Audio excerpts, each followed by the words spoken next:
крымско-татарскому массиву в поселке Кариис в Ялте исполняется 30 лет. Это был один из немногих самовозвратов на Южном берегу, и потому достался крымским татарам очень тяжело. В 90-м году, во время массового возвращения в Крым, наши соотечественники, чьи родители были депортированы из Ялты, решили добиваться выделения участков на родной земле. Они не требовали вернуть им отобранные дома или имущество, они лишь хотели получить право заново построить свой новый дом на родине. Поначалу был организован пикет у Ялтинского горсовета.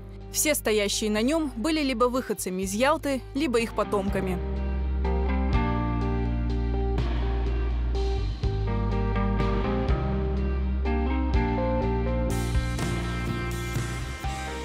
На пикете, под платанами, спали в палатках, дружно жили.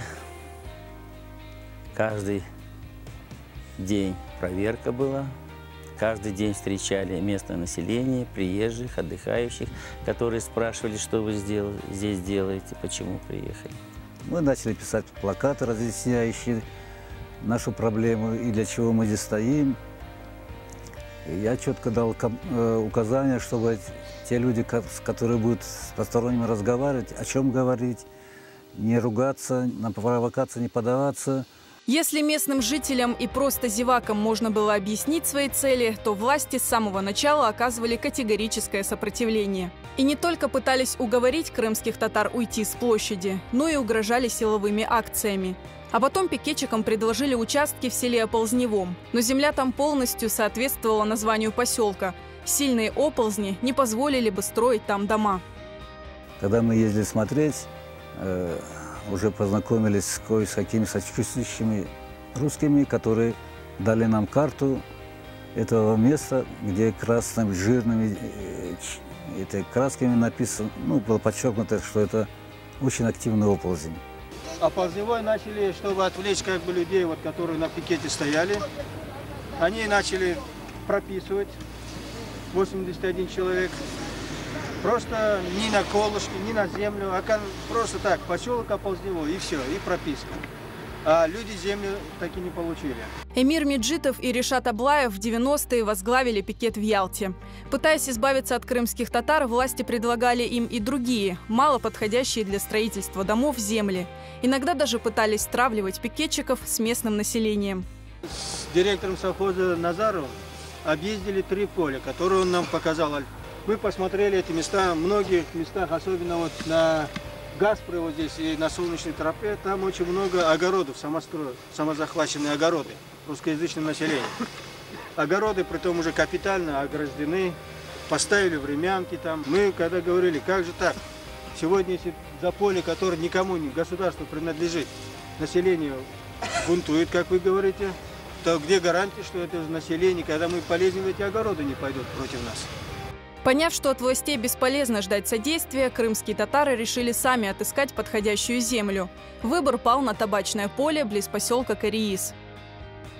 У меня отец кариисский, так что вопрос стоял так: если в Крым, то только в Кариис, в Мисхор. Крымские татары заехали на это поле 16 сентября 1990 года. Они знали, впереди их ждут нелегкие времена. Правда, первая ночь была не очень-то удачная. У нас была армейская палатка, мы ее установили. И такой мощнейший ветер был, валил палатки, все вот так крутилось, вертелось. С утра начали строить бараки, построили бараки. Разделили его на 2 части. В одной части жили женщины, в другой части мужчины. Построили отдельную кухню и начали огораживать периметр нашего лагеря колючей проволокой. И также по периметру вырыли ров, залили битумом его. Одновременно заготавливали ящики с зажигательной смесью, газовыми баллонами. Чтобы прогнать крымских татар с этой земли, использовались любые методы. В том числе активная антитатарская пропаганда с целью восстановить против крымских татар остальное население.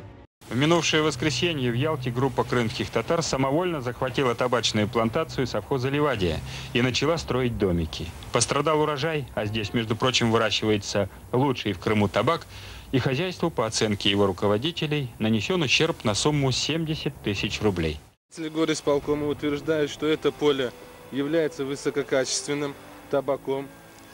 Стоимость его оценивается в 70 тысяч, и из-за этого они не могут уступить его крымским татарам.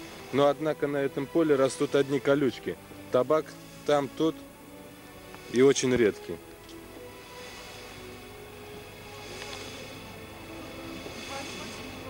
Женщины собирали табак, те картины, которые работники совхоза принесли, и отдавали им. Они вместо того, чтобы отвозить куда, где перерабатывают, недалеко в лесу их выбрасывали. Такой был, оказывается, ценный табак, за который они так беспокоились.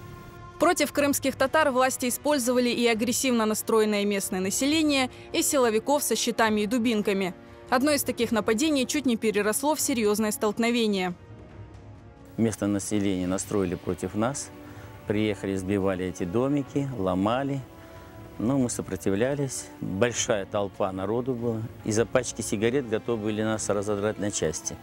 Тогда им давали вот сигареты, 10 рублей, еще бутылку. Вот так вот.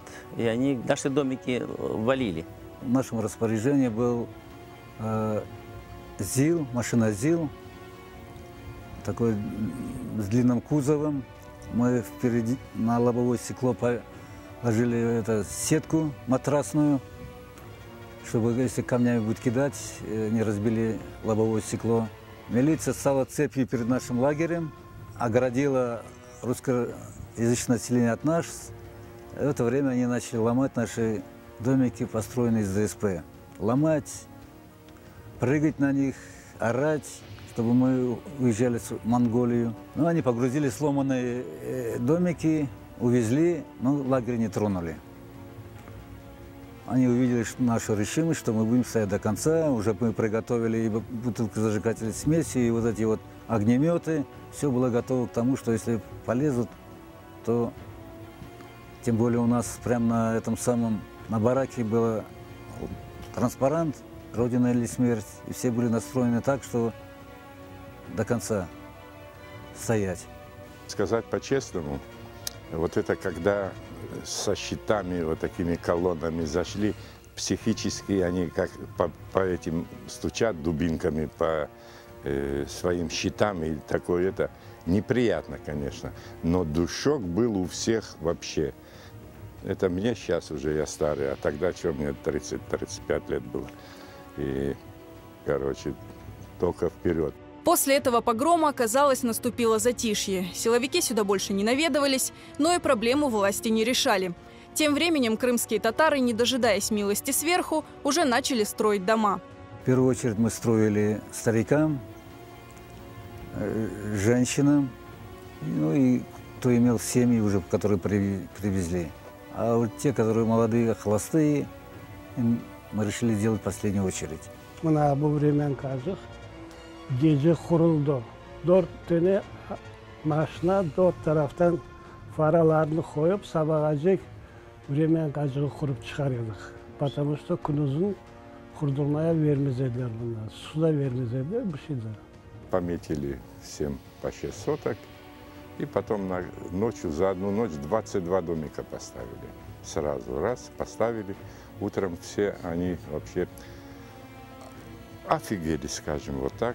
Pek ağır edi birinci seneleri.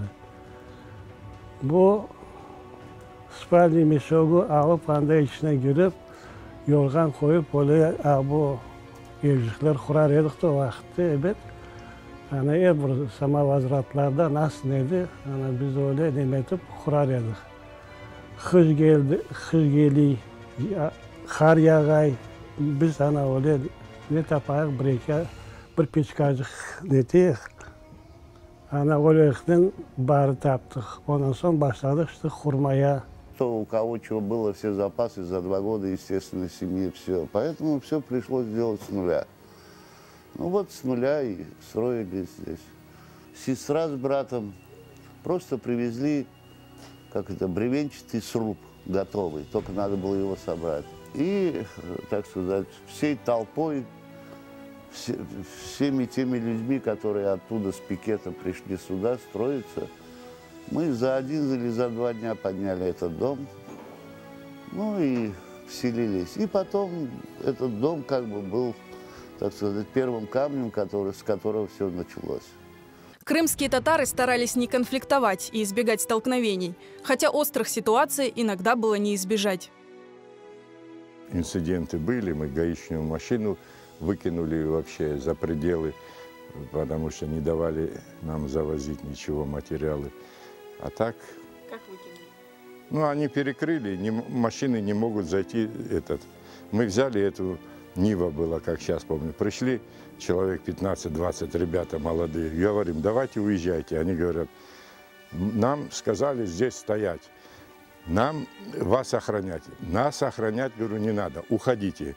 Они не уходят. Мы взяли машину все вот так вместе и вот юзом ее аж через дорогу, аж в кювет вот туда положили, они закрылись. На тормозах мы ее все равно выкинули туда. Они давай звонить, ну, понаехала, конечно. Но потом уже машину убрали, уже там дальше стояли. Здесь на входе не мешали нам. В борьбе за свои права на эту землю использовались все методы. Один из них – голодовка. Сначала на пикете, затем у Ялтинского горсовета, а затем и на площади Ленина в крымской столице. Вот там на ступеньках перед памятником Ленина разложили эти раскладушки, вот, и как бы собрались там держать голодовку, пока не решится этот вопрос. Ну, где-то часик-два мы там пока побыли, пришла милиция с дубинками, разогнала группу поддержки, которая с Симферополя приехала, там с Ялты приехала, всех разогнали, нас погрузили в автобусы и в КПЗ. Но этот момент стал переломным. После голодовки власти пошли на уступки и постепенно стали выделять крымским татарам земельные участки. Но ради этого им пришлось выстоять несколько месяцев гонений, угроз и нападений.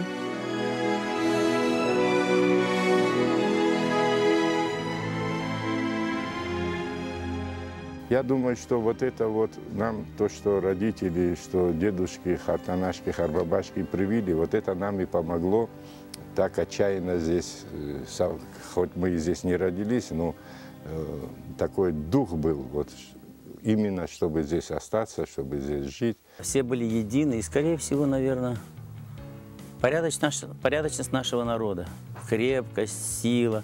Нам всегда на подмогу приходили со всего Крыма. В поселке всего 2 улицы. Одну назвали в честь даты построения поселка, 16 сентября, а вторую в честь известного крымско-татарского общественного деятеля Нумана Челебиджихана. Жители называют свой поселок Чаталкая, в честь скалы на Айпетре, под которой он расположен. Своими силами провели все коммуникации, построили детскую и спортивную площадки, а место, где 30 лет назад стоял первый барак, теперь центр поселка.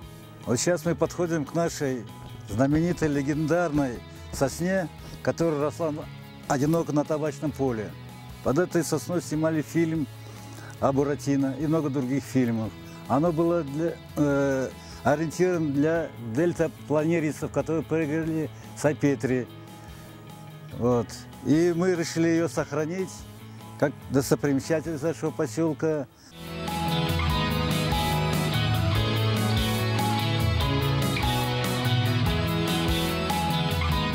За 30 лет на пустой когда-то земле с одинокой сосной посередине вырос поселок с по-настоящему райскими садами. Теперь здесь повсюду слышится детский смех, живые разговоры соседей, а каждый ребенок даже с незнакомцем здоровается «Селям алейкум». Пережив немало испытаний, крымские татары сумели сохранить свое единство и сплоченность, которые помогли им выстоять 30 лет назад.